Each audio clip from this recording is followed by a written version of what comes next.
சட்டமன்ற தொகுதியில் முதன்முறையாக திமுக சார்பில் பெண் வேட்பாளர் களமிறக்கப்பட்டுள்ளார். 37 ஆண்டுகளுக்கு பிறகு அரியலூர் தொகுதி மீண்டும் திமுகவின் கோட்டையாக மாறுமா என்ற கேள்வி எழுந்துள்ளது.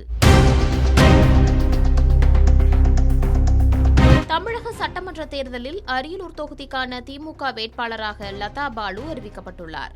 MA பட்டதாரியான இவர் விவசாய குடும்பத்தை சேர்ந்தவர். தற்போது திமுக மாவட்ட துணை செயலாளராக பதவி வகித்து வரும் இவர் 2001 மற்றும் 2005ஆம் ஆண்டுகளில் திருமானூர் ஊராட்சி ஒன்றிய பெருந்தலைவராக பணியாற்றிய அனுபவம் கொண்டவர். அமைச்சர் சிவசங்கரின் தீவிர ஆதரவாளராக அறியப்படும் லதா பாலு அரியலூர் தொகுதி வரலாற்றில் திமுக சார்பில் களம் காணும் முதல் பெண் வேட்பாளர் என்ற பெருமையை பெறுகிறார். அரியலூர் தொகுதியின் வரலாற்றை புரட்டி பார்த்தால் சுதந்திரத்திற்கு பிறகு காங்கிரஸ் வசமிருந்த இத்தொகுதி 1971 முதல் திமுகவின் கோட்டையாக மாறியது. எம்ஜிஆர் அலையிலும் திமுக வெற்றி பெற்ற தொகுதி இது.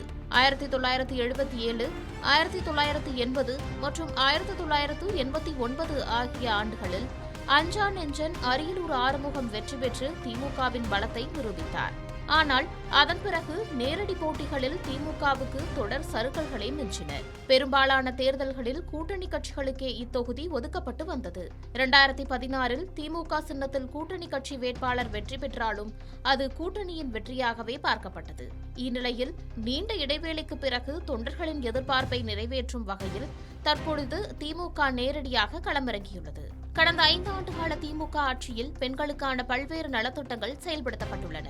இந்த சூழலில் பெண் வேட்பாளரான லதா பாலுவை களமிறக்கியிருப்பது தங்களுக்கு உறுதியான வெற்றியை தேடித்தரும் என திமுகவினர் மிகுந்த நம்பிக்கையுடன் தேர்தல் பணியாற்றி வருகின்றனர் எனவும் சொல்லப்படுகிறது.